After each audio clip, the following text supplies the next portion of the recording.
Hello, this is Andrew Westhof with Homes Mortgage Lending, and this is the process from here. This video is intended for clients who are just at the beginning stages of getting their mortgage loan in process, and it's going to give you an overview of the entire process so you know what to expect, as well as give you some tips to ensure a smooth and easy loan process. So the first thing that happens when we get your loan in process is we're going to send you some disclosures to electronically sign. It's important to sign those as soon as you're able, so review them, ask us any questions that you have on them, but please get them signed as soon as you're able to, because we need to get those disclosures signed before we can even get in line for underwriting. One of the documents you'll sign on those e-disclosures is your loan estimate. If your interest rate is locked, it'll reflect that on the loan estimate. If not, it will reflect that your interest rate is floating. And that is just an estimate of your total costs and loan terms. You should have received fee worksheets, at least one fee worksheet from me, which I believe is more accurate than the loan estimate, because the loan estimate is computer generated by the lender, and oftentimes it doesn't do a great job of estimating some of those costs, especially the tax collection for an escrow account and tax prorations. So I always defer you to my fee worksheets. I think they're more accurate and a better picture. We won't have final numbers until right before the end of your loan. When you're signing your disclosures and signing your loan estimate, you're not signing agreeing to the numbers, you're just signing that you have received the document to acknowledge that you've received it. Along those same lines, throughout the process, if you haven't locked your loan yet, you'll get an updated loan estimate once you lock. If there's any changes to the terms of your loan, like a difference in the price or the loan program, which we'll of course discuss before making the change, but you may receive updated loan estimates as well. And along the same lines, they're not super accurate, unfortunately. They're government regulated documents, and with a lot of government regulated documents, the intention is good, but the actual end product is not usually exactly what's intended. So long story short, you do need to e-sign future disclosures as quickly as possible, either loan estimates or later in the process. Once we get further along, we're going to get a preliminary closing disclosure, which looks very similar to your loan estimate, but same thing. The numbers aren't super accurate. With the preliminary closing disclosure, we need to get that out at least 3 full business days before your loan can close. And there's certain benchmarks we have to hit, certain things we need to get before we can send it out. So we try to get those things as soon as possible, so that we can get the closing disclosure out as soon as possible. And then once we get it out, we want you to e-sign acknowledging receipt of it as soon as possible so that we can close as soon as possible. So the timing of those are very important. The numbers on them aren't, unfortunately, super accurate. I don't want to deter you from questioning those numbers on the documents. If you see them and you go, this seems off, something seems wrong, please contact us. We can go through the numbers with you. But we also don't want to delay anything on your loan. And then just note that usually you don't get your final numbers until about 1 to 2 days before your loan closes, because we work with the title company to finalize your documents. Some of the costs are the title's company, some of them are ours, and some of them we need to hash out together and agree upon. So the title company is going to work on your closings once your final numbers, once your closing is scheduled. So after you're completely done with the loan program is the first time that they're actually even really looking at your numbers. And then for us, the lender, we don't really work on updating much until that point either, because we know that things might change through the process. So even if you get your loan cleared to close well before your actual closing date, you often aren't going to get your numbers right away well in advance, because the title company and us, the lender, we're going to work based on closings that are happening in the more near term. Meaning, say your closing is on Monday, you get cleared to close the previous Monday, so you have a full week, but there's a bunch of loans closing that week, Wednesday, Thursday, Friday. The title company and us, the lender, are going to work with our clients that are closing sooner, because we know we need to get those numbers to them before they're closing, before we look at yours, for better or for worse. So just kind of an idea that, hey, we're not going to have final numbers until a little bit before closing. It's just how the process works. But that being said, we can always discuss the numbers if you have any concern on that. And then also at the beginning of the loan process, after you sign your disclosures, we may have requested some updated documentation. If we have requested it, you should have already received that request. Please get us those documents right away as well, because we need those to get you in line for underwriting as well, to get the initial underwrite done as soon as possible.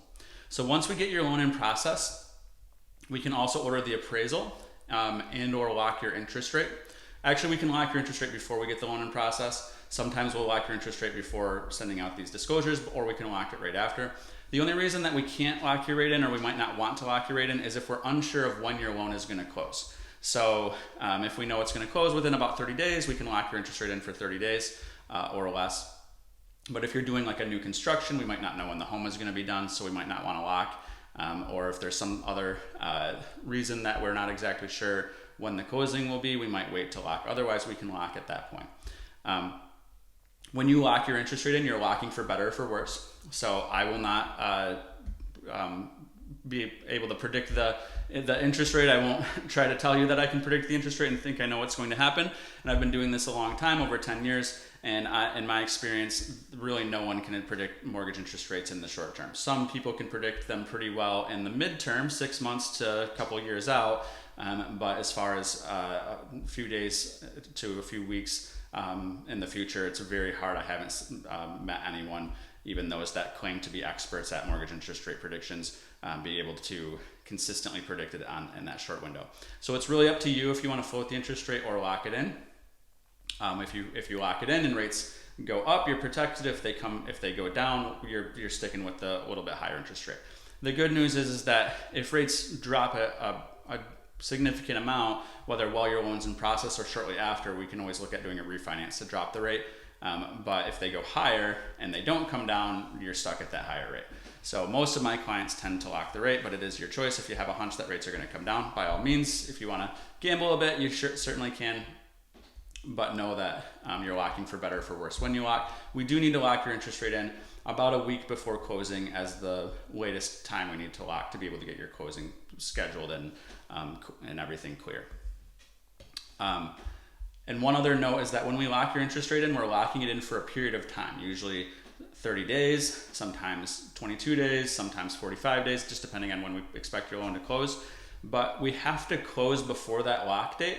That lock has to be good through funding. So on a refinance, it actually has to close 3 days before that lock date because the loan will fund 3 days after. The reason that's important is because we want to make sure that we get your loan closed prior to that date. So it's important to get documentation to us quickly, get everything done quickly so that we don't miss that lock date. Because what happens if we miss the lock date, you don't get to just take whatever rate is available at the time if the lock expires. You're going to either take the rate you had or a higher rate if rates have gone up. You're never going to take a lower rate. And if we miss that lock period, we're also going to need to extend the interest rate, which is going to be costly to you. So we don't want to have you have additional costs to extend an interest rate if we don't need to. Also at this point, after we get the loan in process, we can order the appraisal. Most loans need an appraisal. Some lucky folks get an appraisal, what's called an appraisal waiver, and we don't need to do an appraisal. So if you're one of those that don't need an appraisal, you can ignore this next minute or two. But for those that do need an appraisal, especially on a purchase, what we try to do is on a purchase, you're probably doing a home inspection. So what we'll try to do is wait until the home inspection is complete and everything is full thumbs up, you're good to go, and then order the appraisal at that point. Because when we order the appraisal, you'll pay for it. As of recording this video, which is June of 2023, appraisal costs vary, but there's usually around $500 to $600. So we don't want you to pay that money if something major is wrong with the home that you find in the inspection. That being said, if you have a pretty quick closing time, because maybe you had to put a quick closing time on there to get your offer accepted, or maybe you just want to be in the home right away, we may need to order the appraisal right away and roll the dice on both the appraisal and the inspection at the same time. If you have any questions on that, please reach out and we can talk about your situation specifically. And then, so once we get your loan in process, we're really just in line waiting for underwriting. While we're waiting for underwriting, one of the best things you can do is start shopping for your homeowner's insurance. If you're doing a purchase, if you're doing a refinance, you probably already have homeowner's insurance, so you don't need to do that. But if you're purchasing a home, they'll be in the process from your email, which is likely where you got this video from and clicked on. There'll be a little information about how much coverage you need. So a couple of things with homeowner's insurance. We don't care who you use. You can use whoever you want. What most clients do is they'll get a quote from whoever their auto insurance is first, because you'll get a discount with most insurers for bundling both home and auto. So if you end up going with a different company, you'll likely switch to that company for your auto insurance as well to get the better rate. At this point, we just need a quote that you can send over to us. We'll work with your insurance agent to finalize the quote as we get further in process, because we want to make sure that we have the effective date not too far prior to your actual close date. However, we will usually make the effective date a little bit kind of the most optimistic closing date, meaning a little bit earlier before your closing. That way, if we can close early and you want to close early, you're good to go. Sometimes if we set that effective date on the date we're expecting to close, and then we want to close early, some insurance companies are difficult to switch that date quickly, so it delays things a little bit, and we don't want to do that. So you may pay for insurance for a few days up to a week before your actual closing date. Now, the most important thing with homeowners insurance for the loan process is don't pay for your policy. We will pay for your policy in your closing costs. We already have an estimate on the fee worksheet, and on the loan estimate and closing disclosures you'll receive later, we'll have an estimate for those costs for that 1 year of homeowners insurance premium. And whatever the actual amount that you end up shopping for and getting, we'll update it to that amount, and the title company will disperse that money at closing. Even if you're not setting up an escrow account for homeowners insurance and property taxes, still don't pay that first year's premium, because if you do, we'll need to get documentation that it's paid from the homeowners insurance company. And then we also may need to get documentation from either an updated bank statement or a credit card statement, wherever you made that payment from, to verify the funds leaving the account. And when we provide updated documentation to the underwriter, they may see other things on those statements that they have questions about. So it can cause additional items that we need to be asked for. So we want to make it as easy as possible. So the easiest way is just not pay for it. We will, when we finalize the policy, we'll get the homeowners insurance policy as well as an invoice that we will pay for you at closing. So now after those items, once you come out of underwriting, what we're hoping for is a conditional approval. So we get 99.99% of the time, because we don't get a loan in process for you if we don't expect it to get a conditional approval. But the reason it's called a conditional approval is because the underwriter is going to find additional items that they want to request from you. Even extremely well qualified borrowers, they still almost always find additional items that they're going to ask about, usually very easy items for you to obtain. However, just expect that, because underwriters, it seems, do not feel like they've done their job unless they ask you for more documentation. So the biggest thing on this is that we need to get that documentation as soon as possible, because we need to get your loan back in line for underwriting, so those additional items being asked of you can be reviewed as soon as possible. So while your loan's in process, it's really important to check your emails on a regular basis, at least once a day, probably multiple times a day. And then my team also may be reaching out to you by phone, so make sure you're answering phone calls during the process as well. When you get that conditional approval, when we let you know what underwriting is asking for, we need to get all of the items to send it back to underwriting in most cases. So if you see the list of things that we're asking for, first, if you have any questions, please ask us about them. We don't want you to grab stuff thinking that, hey, maybe this will work, and then it doesn't, and then you're, backtracking and having to go get something else. So if you have any questions about exactly what we need, please reach out to myself or your processor, who you'll know who they are at that point, so that you don't go down a rabbit hole trying to find the right document. Also, if you see anything on there that you go, I can't get that right away, or there's any issue, please let us know right away, and we can discuss how best to proceed. So if underwriting, say, is asking for 4 items and 3 of them you can get right away, but the 4th one is going to take some time, please let us know, and we can talk about it, and we can let you know, hey, should we get the other 3 items right away and maybe send it back to underwriting and then get that other item later, or how best to handle the logistics. Myself and my processing team does this on a regular basis, so we can troubleshoot very easily. The last thing we want you to do is just send us 3 things in, and then we go, okay, well, maybe that 4th thing is coming tomorrow and we don't know, so we don't send it to underwriting not knowing that it's going to be a week before you have that item. Or maybe we can talk about it, maybe there's something else we can provide, and we can work with underwriting to see what else is available as far as options, if there's something that you don't think you'll be able to get for a while. So again, make sure you're checking your emails and your phone every single day while your loan's in process, so you don't miss any requests from your loan team. And then you want to get those documents to us as soon as possible, because we're likely not sending anything to underwriting until we have all of the items that they're asking for. So we send it all at once, and then we're back in line for underwriting, waiting for them to review things again. So at that same time, while we're getting those items back to underwriting, is likely when we're going to be getting title work back, which is happening kind of in the background. Nothing that you need to usually worry about. They're just title companies just making sure that there's no issue with liens on the property, things that would cause any ownership issue for you when you close on the home. And then also the appraisal is being done. So a lot of times those things coincide. And once we get the items to underwriting, we're going to get what's called a clear to close. Every once in a while, they ask for additional items, which again, if they do, we need to get those back to underwriting as soon as possible. But once they review and are satisfied with everything from you, the appraisal is good and the title work is good, they're going to issue what's called a clear to close. This is when we can schedule your closing. We're not going to just go ahead and schedule your closing and tell you when to show up. Myself or your realtor, assuming you're doing a purchase, will be reaching out to you to schedule time and location. If you're doing a refinance, there's even a little bit more flexibility where sometimes we can even close at your home. On a purchase, you're usually closing at the real estate office or at the title company. So we'll work out those details to make sure that it's a time and location that works well for you. But we're also coordinating with the seller to make sure it's a date that works well for the sellers as well. So there's a few moving pieces with that. Once your closing is scheduled, as I mentioned before, that's when we're actually going to get your final number. So all of your other disclosures at this point have come directly to you from the lender. At this point, usually myself or my processing team is going to send you a final closing disclosure 2 days, maybe even just 1 day before your closing. At that point, we're going to let you know what your final number is that you need to bring to closing. If you need to bring any money, usually on a purchase, you're going to be bringing money. On a refinance, you might not. And we'll let you know how to provide those funds, usually a cashier's check or a wire to the title company. So once you have your closing scheduled, usually you'll do a final walkthrough if you're purchasing a home, and you'll work on scheduling that with your realtor as well. It's usually right before you go to the closing, or it's the day before. You'll sign a whole bunch of documents at the closing table, and then at the end of it, you'll own the home, or if you're refinancing, you still own the home, but just at better terms. Once you close on the loan, you're going to have your first payment be the first day of 2 months after you close. So I know that sounds a little confusing. So to give you an example, if you closed on a loan in June, your first payment wouldn't be until August 1st. So you don't make a payment in July.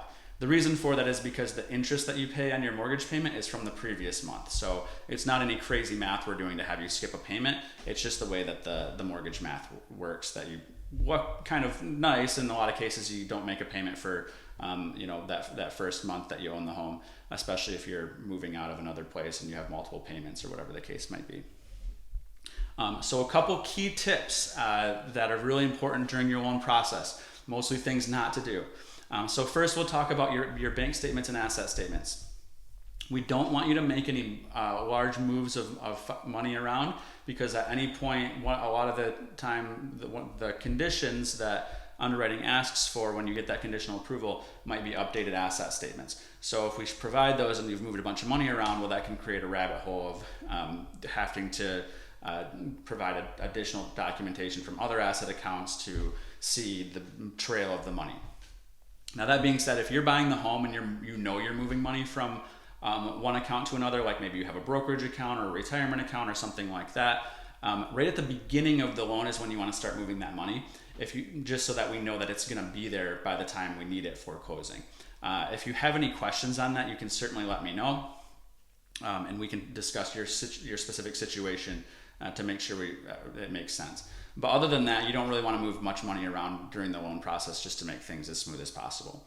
On the same token, you want to keep your asset statements and really any financial statements available, because we know that there's a good chance that those are things that underwriting might ask for, so that you can provide those very quickly.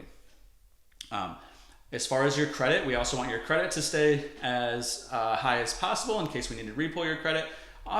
Most times we don't need to repull your credit in process, but any lender you work with is going to be doing credit monitoring in the background while your loan is in process. Meaning if you do a credit pull, they're almost certainly going to know about it and they're going to ask about it. So don't have your credit pulled while your loan is in process if at all possible. And certainly don't buy anything on credit while your loan's in process. Don't open any new credit cards, don't get a car loan, because best case scenario, you still qualify, but we'll need to document that. And a lot of times, like if you just buy a car, they're not going to have a statement for you that lays out your payment and your terms for like a month or so. So if we can't get the statement, we can't close on your loan because we don't know what that payment is. We don't know what the terms are to including your debt to income ratio. So it can cause a lot of issues. I know life happens and things come up. So like if your car breaks down and you have to buy a new one, please discuss it with us and we can troubleshoot to see what an option is before you just go ahead and buy a new car on credit, or really do anything with new credit.